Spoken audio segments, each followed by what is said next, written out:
Welcome, everyone. If you're here for the Winning Hearts, Minds, and Minds to Drive Culture and Inclusivity webinar, welcome. If you're not, you're joined into the wrong one, but you're welcome to stay. So really, really, really looking forward to this today. We'll just do quick intros, and then Lindsay's going to do it as a little intro to BaxterStorey. But my name's Matt. I'm co-founder and co-CEO of the Happiness Index. It's my job to share our insight and data around the world. And I'm going to hand to Lindsay to introduce herself. Lindsay.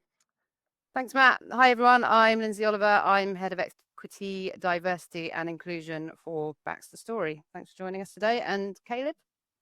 Hello, I'm Caleb, and I head up a digital learning studio called Mind Boost, who are a proud partner of BaxterStorey. Thank you for being here today. Over to you, Zoe.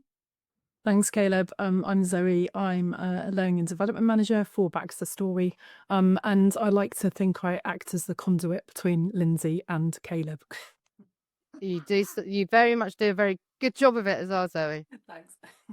I love that. We sound like a CNN news team. Hi, Matt. Oh, we got someone from Scotland. Hello, Andrew. So we're just going to go forward. I'll just do a little tiny intro on Happiness Index.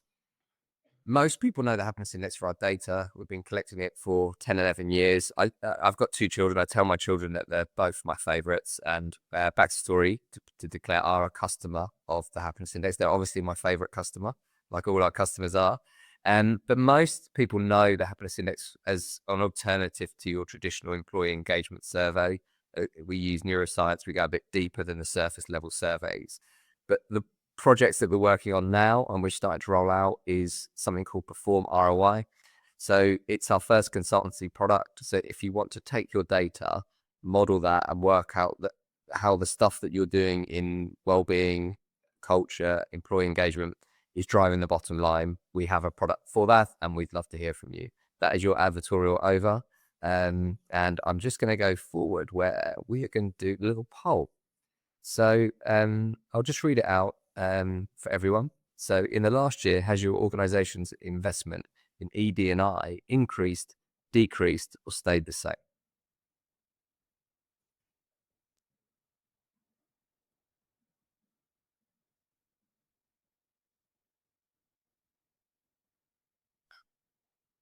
Hosts and panelists cannot vote. Just give everyone another second on that.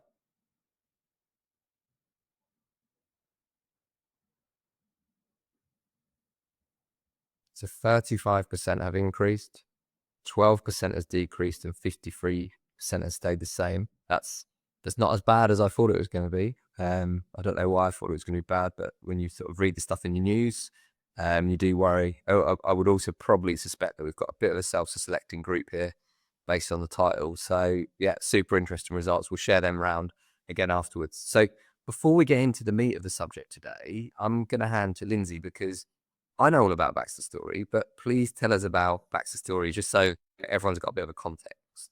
Yeah, absolutely. So if we just move on to the next slide. So just to set the context, so BaxterStorey is actually in UK, Ireland, but also we're also in mainland Europe as well. But in the UK and Ireland, we have over 10,000 team members, and they are across over 820 locations. So there's a real challenge within the BaxterStorey business because we are so distributed. So our team members are essentially based in all of those locations. We're a hospitality provider, so coffee shops, canteens, restaurants, and we have over 750 clients. So it's a huge population of people spread very geographically, and that's kind of like one of the challenges around what we will be discussing. So if we just have a look at the next slide, I joined the business in January 2023, and at that time there wasn't really a huge focus on ED&I. However, since then we have set ourselves a strategy and an ambition, and our ED&I ambition is to set the standard and to be recognized for having the most inclusive culture in hospitality, which means that it's not only looking at the changes that we need to make within the company, but also how do we actually affect the wider hospitality industry too. And so if you look at BaxterStorey and you go onto our website, you will see that our strapline is Fuel Your Individuality. And it's not just a strap line, it's literally at the beating heart of our business.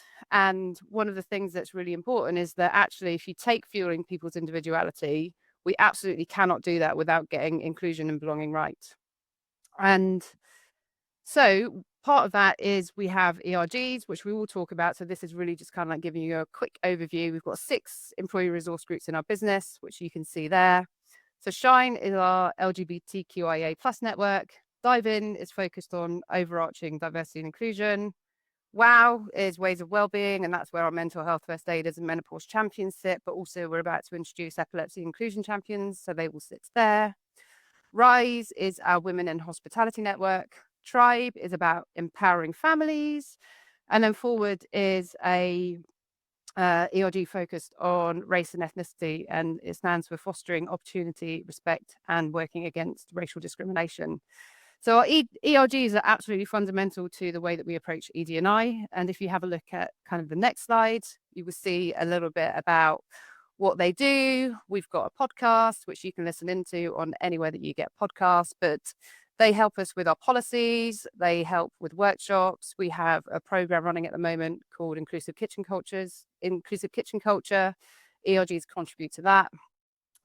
They've helped with inclusive uniforms and all sorts of things, as well as running campaigns for kind of like key ERG events. And how they link into what we're talking about today, if we just have a little look at the next slide, is that our overall L&D approach has been informed really with our team members in mind. So we gather qualitative feedback through our ERGs, through workshops, conversations, and just general conversations, but also quantitative feedback, which is through the Happiness Index. So we have 2 surveys running a year, the Cultural Assessment Survey, which started in 2023, and our Sense of Belonging Survey in 2024. And then our L&D Challenge, which is kind of at the heart of this project, was around how do we raise awareness of our ED&I strategy and approach, primarily with a focus on inclusion and belonging, because in inclusion and belonging, it applies to absolutely everybody within our business. There is a piece about our legal obligations as defined by UK and Irish law, but also at the heart of this was how do we include our team members to share their lived experience, share their stories, so that actually it's not necessarily just about a teach, it's about kind of like listening to lived experience. We did have feedback around people scared to say the wrong or worried about saying the wrong thing, and that's also been part of our challenge. And then kind of like the fundamental golden thread running through it is like reiterating our zero tolerance approach. So that's just a little bit of shape to kind of the context in which we are operating. Thanks, Lindsay. So I've got millions of questions going through my head now. I guess the people listening in have too. So we want to include your questions. So if any of those areas that Lindsay mentioned are of interest, please pop them in the chat. We've got our pre-planned questions, but it was something you said at the beginning, Lindsay, that I just wanted to just touch on quickly. Yeah. We don't hear all the time. You know, you said it's important for yourself, but you also trying to change the industry as well. Yeah. What I'd love to know why. Like, why do you even care about that? Like, why is that important? Because most people are thinking, right, we'll sort things here. What's driving that? So I think there's a piece about if you actually just only look internally and don't take the context of the industry within which you operate. And I've never worked, by the way, in the hospitality industry before I came into BaxterStorey, and it allows me to kind of like look with almost like a fresh pair of eyes at it. But I think if we can do better as an industry, not only does it help to attract more people into the industry, to really showcase that actually as an industry we're really welcoming of people where they can bring their gifts to the business. I think as an industry, we need to do better in some cases. So in August 2023, we changed for example, our maternity benefits, maternity adoption and surrogacy benefits, because it wasn't good enough. We changed, and then some of our competitors followed. And so I think that's like a super important piece, because often people will look at the hospitality industry and just think it's, I don't know, if we get better, everybody gets better. And if everybody gets better, it really just kind of like showcases us as a place to start your career, grow your career, and bring your talents. I love it. To me, that shows how serious you're taking it, Lindsay. And Anne Stowe's jumped in with a question, and seeing this is about the audience, I'm gonna go to Anne straight away because it's such a good question. So Anne says hi. Which part of the teams have been the most challenging to get to the live by the zero tolerance approach? Anne says she's found middle management most resistant to change in her experience. Is anything to add, Lindsay or Zoe, on that? I can get Zoe as well. I wouldn't say that there's one section in general. What I would say is there is a general challenge to get the message to the floor. So not everybody, in fact, the vast majority of people in BaxterStorey will not have a BaxterStorey email address and are in these over 700 locations.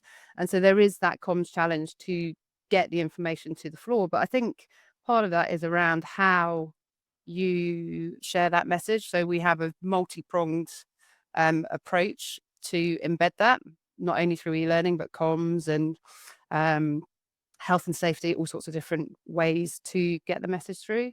So I don't know whether there's one kind of like particular group who have been challenged in particular, but I mean, I don't think so. I think it's mostly that, we're not trying to be prescriptive in terms of, what you have to do. It's just really trying to get people to look inside themselves, think about the world around them, other human beings, and just just really think about that, and just foster that culture of inclusivity. So yeah. yeah. And I think there's different ways to get the message through as well. So if you take our inclusive uniforms project, that really hits the floor. And so, yeah, it's about making it real and making it accessible and really understanding all those different aspects of inclusion or exclusion that people feel. Yeah, I love that. And Zoe, you just touched on a little bit there about like what you're trying to achieve with some of this stuff. Could we just go back bigger picture and just what were the objectives for the program?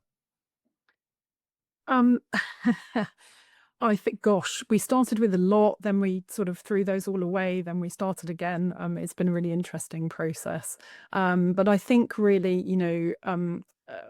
the culture of our business, you've just talked about the wider hospitality business, the business, I'm the opposite to Lindsay in terms of I spent my entire career in the hospitality industry. So, I've worked for this particular business for 22 years, and I've never been prouder to be part of this business, and a massive majority of that is because of this program and the work that we've done. So it's really just as I said, about not being prescriptive, about looking to have an inclusive culture, be the most inclusive hospitality business in the UK, and it's that was just our aim, really. That was our objective in the first place, and that is going to look different to every single different person in our business. That's been the challenge.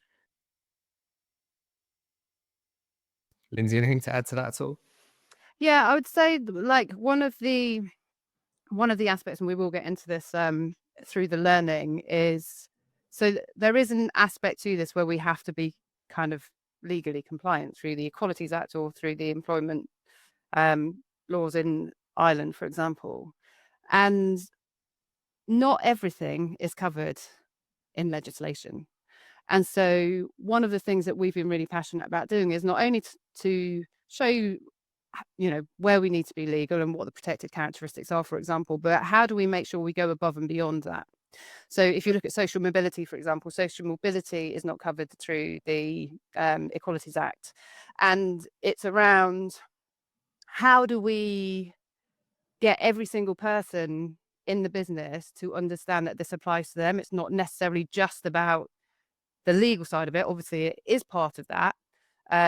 It's about everybody. So one of the things that we've done is around looking at workplace adjustments and not reasonable adjustments. And part of the reason for that is reasonable adjustments are what we have to do legally, but workplace adjustments go above and beyond that to say that actually at some stage in all of our lives, we are going to need adjustments of one kind or another, either temporarily or permanently. So if you break your leg, for example, and temporarily need to change the way you get to work, that's kind of an example of that. So the more that everyone can see themselves in this, I think the better it will be, actually. I think that's one of the key challenges, isn't it? We see that with our other customers. how do you make something like this feel like it's not something that's being done to you? That's like some of the feedback, and it's just kind of what Zoe was saying there of getting people involved in it. So it's not like, oh, here's another HR initiative that we're not really interested. It actually means something, and we can see it in ourselves. And Yeah. I suppose the question I've got for that then is, what foundations did BaxterStorey put in place to set themselves up for success? Because there's so many like roadblocks and things that could knock this off without strong foundations. Well, number one is commitment from the top, for sure. And that could be through what the leaders say, for example. But also, if you look at our ERGs, which I went through, every single ERG has an exec sponsor who's closely aligned with that ERG. And I think that's super important.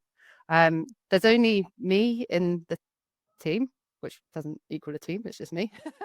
However, like I would include Zoe in my team and things like that, because there is this piece around looking across every single element of the business, and how does L&D lead in a way that's more inclusive? How does health and safety lead in a way that's more inclusive? How does our comms team get more inclusive? How can operations be more inclusive? For me, it's around the golden thread that runs through the business. And so if you look at our overall strategy, you will see in that strategy, it's wider than just the HR team, for example.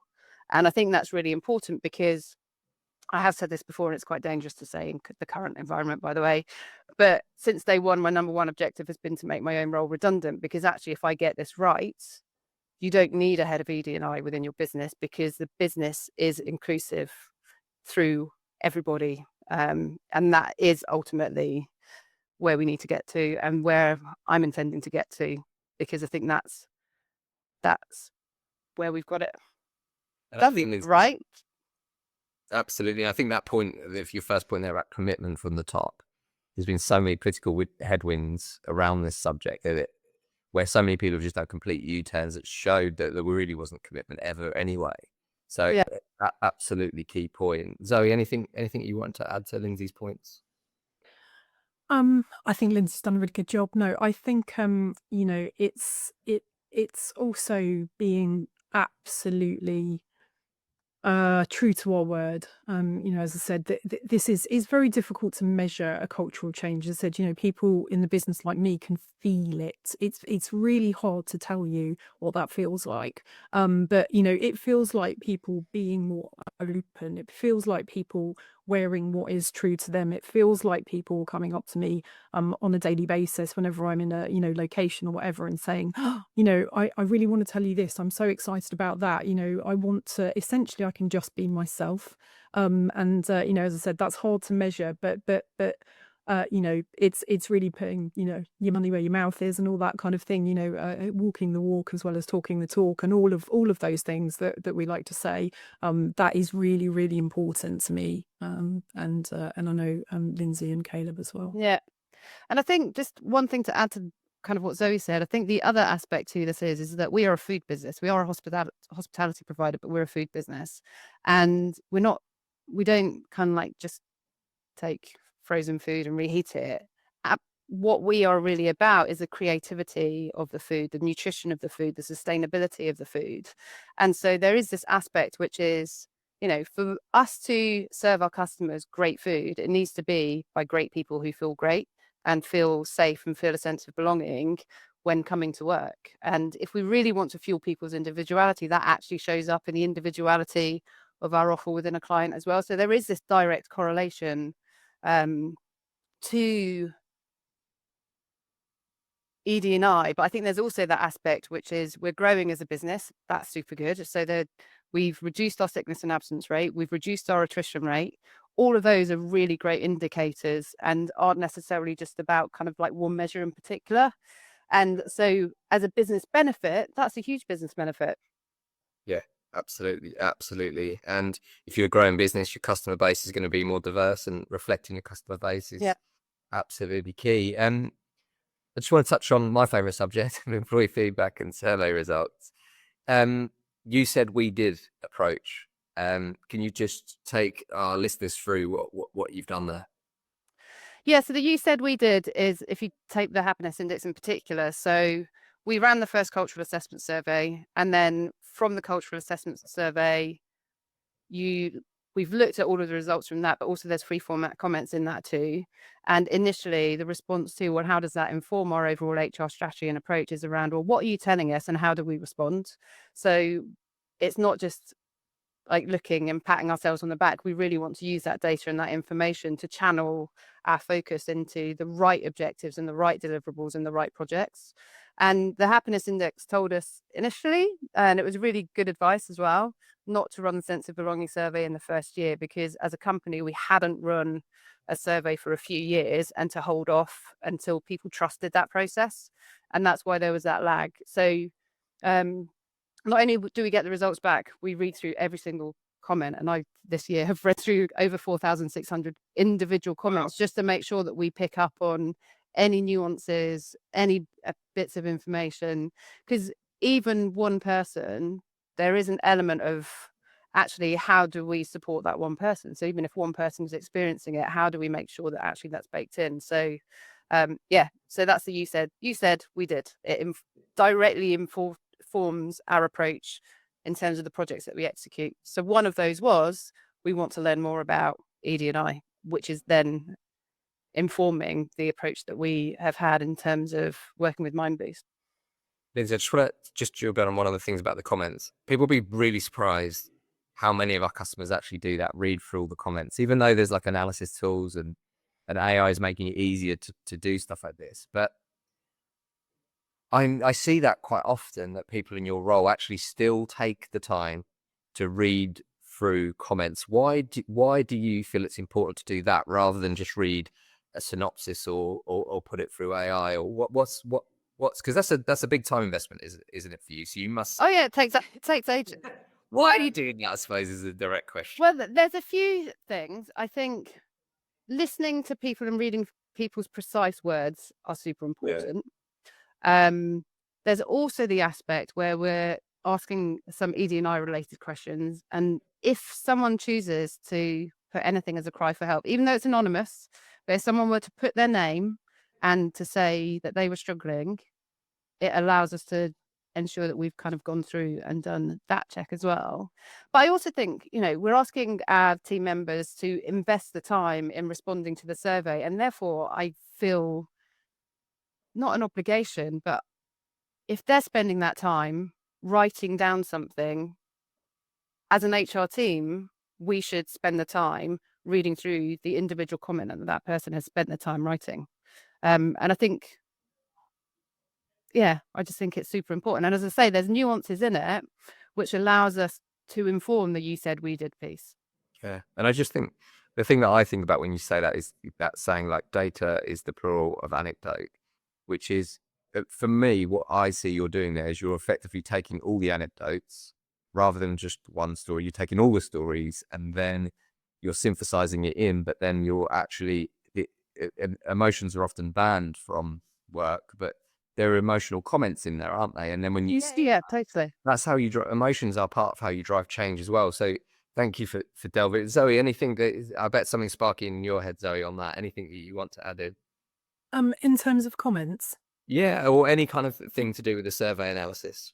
Yeah, I mean, I think, we have to ask fairly brief questions, so we can't necessarily pay everything that we want to into that area in the survey. But as Lindsay just said, I think it's really important to pay the respect to every single person in our team, to listen to the words that they're saying and what they're telling us. And, and there's very rarely a single comment. There is a theme or themes that come up, and that tells us that either we're not getting something right, or we need to do more work in that area, or actually it's something that we hadn't even thought about.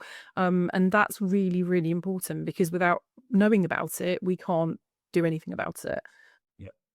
One of the things that our customers struggle with, Zoe, a lot is not taking the comments personally. This is just the human side of it that I want to bring people into, because we all do it. I do it. You read stuff in there. And even though I know that, like, the people who really are disengaged and don't care, they don't even write a comment. Like, someone who's actually going to take the time to say something in there, they're still engaged enough, aren't they, to put a comment on. Yeah, exactly.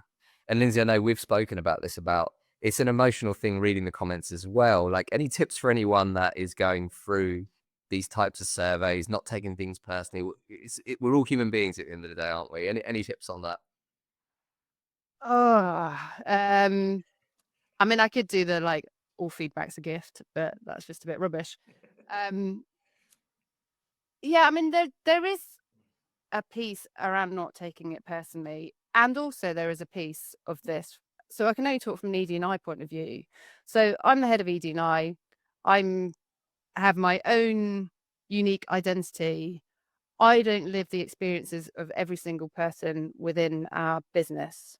You know, if you take even just protected characteristics, I hit some of them, I don't hit all of them. But even if I hit some of them, my experience is not the same as someone else who's got the exact same kind of like aspects of identity as I do. And so, yeah, I mean, you can't take it personally, because I think ED&I is imperfect, right? No one's got this right. And we're just doing the best job that we can, in the most authentic way that we can. But I think there is always that piece, which is you're never going to make everybody happy, but you just have to do as good a job as you possibly can do. And as I say, I have my own blind spots, right? We've all got biases, we've all got blind spots. And actually, sometimes that feedback is, as much as I don't necessarily want to hear it, sometimes it is super useful at Yep. thinking, well, let's get someone else involved in this project, which is why we consult with our ERGs actually a lot, is because it really helps to make sure that we have various lenses looking at what we do and helping to inform what we do, because I'm not right all the time, for sure. Don't tell my husband that, by the way. I'm always right with my husband, but yeah. We'll get hold of his details and send him that message. This is one that comes up a lot. I'm about to say, the question is, how do you get buy-in from senior management? But I just want to give the context of it. There's so many companies we see where maybe the CEO is actually brought in, like you said, like right at the top, people are in. But sometimes these projects fail at senior management. Even if the CEO and the HR team are involved, it can really get like stuck at senior to middle management. So a question for both of Zoe and Lindsay, and then we're going to get Caleb involved. But how did you get buy-in from senior management? And if it was just really easy, have you got any tips from as well? So thoughts on that one? Zoe, do you want to start? Or do you want me to start? I'll let you start, Lindsay. Okay. So buy-in is, one, making sure that it's directly linked to the strategy of the business, so that it is supporting the overall strategy of where we're heading as a business. The other aspect is making sure that people are involved. So as I mentioned, every ERG has an exec sponsor, and they are actively involved with that ERG. Because of the way we're structured, I often go along to regional meetings and spend time in those regions, in their businesses, in those locations. And I think it's just a matter of getting your messaging right, but also them seeing the value in what we're delivering. And we're really lucky they are seeing the value. They also have to talk about it a lot with clients, because if we take even kind of pitching for new business, which we have to do a lot, what we are doing around ESG, which includes ED&I, is always asked for in sales tenders. And so it's being asked about, and it's something which we have to demonstrate when we do pitch for new business, and it has to come through in an authentic way. But yeah, I mean, if you look at FYI BaxterStorey, right, our CEO's done a podcast episode of how he started as an apprentice in a kitchen and is now CEO of the business. And for me, that is an example of representation. And so the more stories that we can share, the more stories we can tell, the more people are engaged with it and understand that it's applicable to all of us. Lindsay, is there anything to add? I think just that, inherently, our business has liked to try and think of itself as a small business, however big it gets. And that comes with a duty of care and an understanding of the team members, all of them within it. As I said, I'm really proud to work for a business like that, where, in a lot of the world, kind of these processes are being shut down, ours are being expanded. And, I think that's really important. And from a with my other hat on as a finance trainer, that there are financial gains to be had from this. Happy people are happier at work, they're more productive. They talk to their friends, they tell everybody what a wonderful time they're having at BaxterStorey. That makes the clients happy, it makes the customers happy, it reduces our recruitment costs, and so on and so forth. So there's lots and lots of benefits to this. So I was about to go to Caleb, but Natalie Semes has put a brilliant question in the chat, and I know Natalie, and if you know Natalie's from Elfcare, go and check them out. They're an amazing business. But Natalie's popped on the Q&A and said, "How do you measure the success of building your culture of inclusivity?" So there are several different ways that I've been measuring this. So one is around the sense of belonging survey through the happiness index. And so we ran the first one last year. Our second one goes out at the end of this month. No, not sorry, end of October. And so we want to make sure that we achieve 8+ on the sense of belonging survey. So that helps with a measurement. We had 2 measurements around achieving accreditation. So this year we became accredited through Inclusive Employers and achieved silver accreditation, which is amazing. We've also become accredited through Henpicked as a menopause-friendly accredited company. We also link in with the HR measurements around retention, gender pay gap, reducing sickness and absences. There's a variety of different ways that we measure it. And I report that at a quarterly basis as part of the Easy and I steering group meeting. So there's lots of different things, basically. It's not just one thing that we actually are measuring. And I think that a combination of approaches is really important. And as I say, the focus is more on inclusion than diversity, because one of the fundamental beliefs that I have is if you get inclusion right, kind of like you will have diverse representation in your business. And some of that can't be seen because some of that diversity is hidden, as in you can't see that difference visibly. Yep. Brilliant. Caleb, it is time to bring you in there. Yeah, no, say. Caleb has been sitting there waiting for the second half, and we're going to talk about Mind Boost quickly. So, Caleb, bring some energy. Well, I mean, I'll just echo a lot of what Lindsay and Zoe have said, and it tees me up really nicely, actually. So, Mind Boost are a digital learning studio that are on a mission to obliterate soul-crushing, mind-numbing e-learning. I'm sure at some point everyone on the call has experienced at some time. And we feel really proud that, we've been able to partner BaxterStorey on this content and this type of content, because we're dealing with sensitive subjects. Feelings are complicated, but people are at the heart of this, really. And I'm just picking up on that previous question about how do you get senior buy-in. And so my background is in hospitality. And so, it's a challenging business, but essentially people are at the heart of all of that, as they are most businesses. And so from our point of view, it's non-negotiable to get buy-in to say, how do you create a better environment for people to flourish? Because hospitality is all about service and human connection. And if you haven't got that, then your whole business model fails. So that was just my contribution to that, really. And good food, Caleb, and good food. Well, and actually, great service can overtake mediocre food, really. So it really does go back to people are at the heart of that business as a non-negotiable. But bearing in mind that these subjects were, sensitive, and as I say, feelings are complex, we really wanted to make a difference in this space. And, we've had the opportunity to do so, but we created 10 mini modules that really brought an emotional impact and ultimately encouraged conversations. And we started off by creating a visual language that was different from the BaxterStorey branding, because BaxterStorey have got a bold tone of voice and they're really clear on what doesn't work for them. And so it was our idea to create something that does work for them and actually resonates with the audience as well. So there's a list there of all the modules that we created.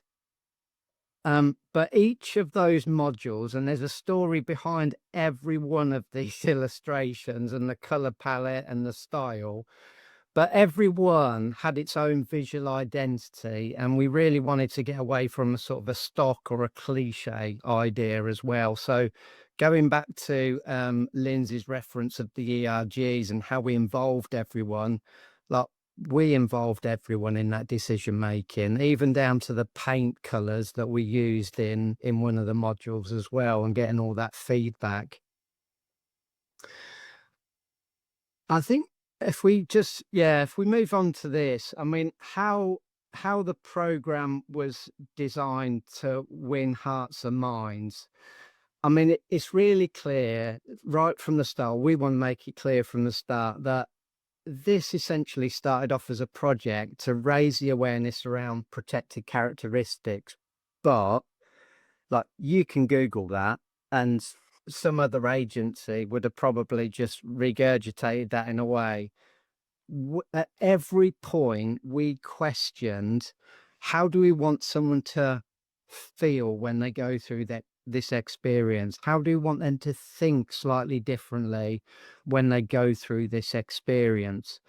And so at every stage, it was really leaning back into, what the BaxterStorey want to be famous for? What's the strategic direction of this? And this isn't just a project, this is how they operate. And this, again, Lindsay's alluded to it, but this was about going above and beyond the law. And what does it mean to be part of BaxterStorey? Always try and create a sense of emotion during that experience. And so the illustrations that we used, the language, the tonality of everything, this again just kept checking in to go, this is a celebration of everyone. People are at the heart of this. And how do we keep reinforcing that being part of BaxterStorey is a real, it's a passionate place to be with lots of opportunities to flourish. And just walking away from their experience going, this is a place that I'm really proud to be a part of and that I feel welcome to be here. And then sort of an undercurrent of things that it's okay not to know, but go and educate yourself. So don't just go quiet. Don't expect someone to feed you the information. Be really curious about, some of the new stuff that you've learned along that journey. And that includes, myself, the Mind Boost team. So we came away from this project, with lots more information, lots more insight into the world, and lots more curiosity about, different experiences people have. I think if we just move on, I just want to sort of point out some of the real key sort of things that I'm really proud of across some of the content. So the visual motifs that we used across some of the content, we definitely didn't want to use stock imagery. So everything you're looking at on screen is all bespoke to BaxterStorey.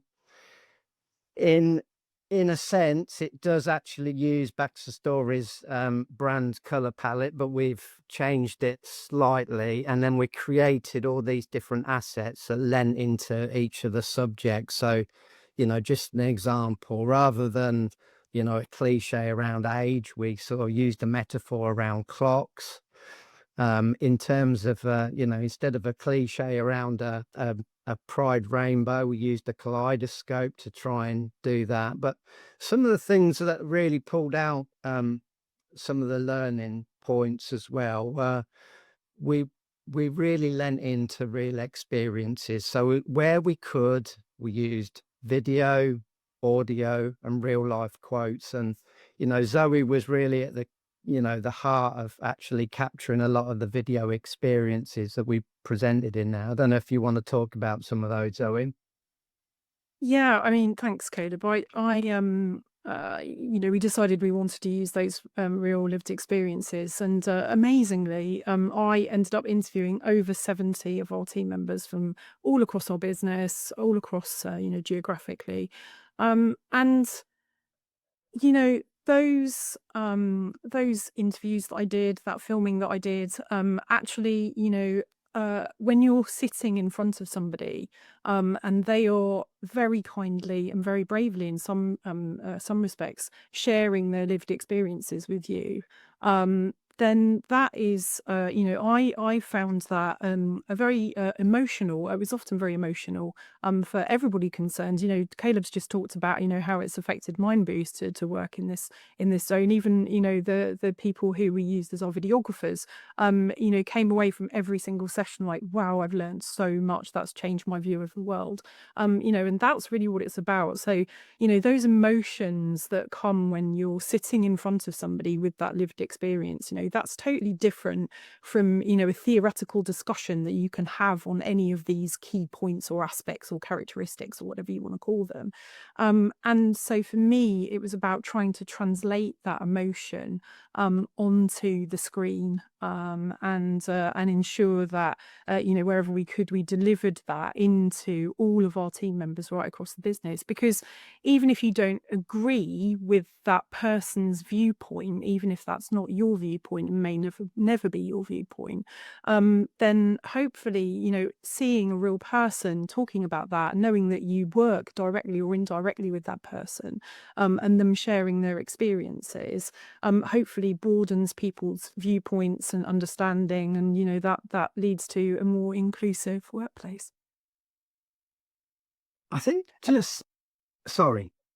No, I was just going to say, and I know I say this to Zoe all the time, that is an incredible skill that she has to bring out those stories, and they have been amazing. And the amount of feedback that we've had on those videos, in that overall structure of the flow of any module, I mean, we've had so many emails, and even those people have stepped forward, and having watched them back, and we actually had a video reel, didn't we, Zoe, as part of our Pride Month, and it was just incredible to see people's response to those. So yeah, it's a real Yeah. skill to be able to bring out those stories. Thank you. Yeah, I sat in a room at one point with a bunch of people who were watching those for the first time, watching themselves for the first time, and there were tears, and there were, it is an emotional experience, and that's what's important, because those are human beings who live that experience every single day of their lives, and those people and those stories will affect me for the rest of my life in a positive way. And I think it's one of those things as well, just to kind of add on to that, one of the premises of the whole e-learning, which obviously Caleb and the team helped us to bring to life, was I was super keen that this wasn't going to be an academic teach of, now you know everything and this is what you need to understand cognitively. There is a piece around this, which is, yes, there is an understanding element to it, but how do we connect with heart? How do we actually evoke emotion so that people take action? And that was like super key, and those stories really helped to make sure that we brought that to life, and is definitely a theme that ran throughout all of the modules. Yeah, I just think to echo some of Zoe's, I mean, they're really impactful, and it makes you look at life through a different lens when you see, real people telling, quite passionate stories that affect them. And so that was the moment. They were some of the aha moments. I didn't realize, I didn't get to observe that. I didn't get to stand still for 5 minutes in the day job and realize that. And that's what some of these moments give, is people an opportunity to really focus on what's important, and work out how they can support other people and make that a better place to be, really. Yeah. And I think, Caleb, also some of the animations that Mind Boost did again helped to bring some of the narratives to life. So you alluded to the clocks for the age of belonging, which is around the protected characteristic of age. And I was super keen not to, again, pigeon people into kind of like a stereotype of the generation, and to recognize there's as much diversity across generations as there are within the generation. And the animation that just kind of like showed all of the beautiful ways that that came together into one working clock, and without the fact that we have all of these diverse age groups within the business, and we're really lucky to have a multi-generational workforce, it really showed it coming together in terms of we need all of you to be part of this for, you know, the clock to actually work. So it was a great metaphor. So I think that use of people, the use of animation, the use of kind of like a different, I probably use the wrong word, Caleb, you correct me if I'm wrong, like, you know, the way to intervene to get people to kind of like connect with that was really important to show that difference. I mean, that's the real piece I want to sort of finish on that bit, is that we worked super hard to create a visual language that's synchronized with the tone of the actual information that presented on there. And I mean, Lindsay's already said it, that micro words are super powerful and they make an impact. And so if you get one of those wrong and the visual identity doesn't marry up with the actual tone that you're trying to achieve, it just doesn't work at all. And so I really just wanted to finish on some of these sort of moments of how did we help this project become a success. And so some of those are, we cut so much information out of this that we ended up cutting more than we ended up including, and driven by a lot of those videos and real life stories. You know, we set out to create stories and create curiosity rather than just try and preach at people, and that they knew, you know, that we hope that they sort of regurgitated that and then magically applied it. It was about how do we evoke a feeling and get that energy inside someone to then go and do something different. As I've said, that, you know, the tone, like, and we didn't get it right to start off with, you know, some of the tone wasn't right, and we stopped and we reworked it and we made it right, and then we learned from that and we got invaluable feedback throughout this process as well. But I think that the lasting thing is we led with emotions and feeling, not information. I love that, Caleb, and I think I think for me that's the big takeaway again, like we were talking about earlier. People are scared of emotions, aren't they? And we're told not to be emotional at work. But those videos that Zoe is talking about, that's actually what created change. One thing I think we're at danger now. Caleb, you mentioned tweaking tone. We're at danger of this just. I know a bit behind the scenes. It looks at the moment like just perfect and all went really smoothly, and everyone's listening, thinking, "Oh my god, how did they do all this?" Take us through some stuff that didn't go well or didn't work first time. We've got tone. It's open to all of you. Something that that didn't quite work as you imagined would be really good, just so we know that you're human beings here. Oh, we're definitely human and we're definitely learning all the time. I think so.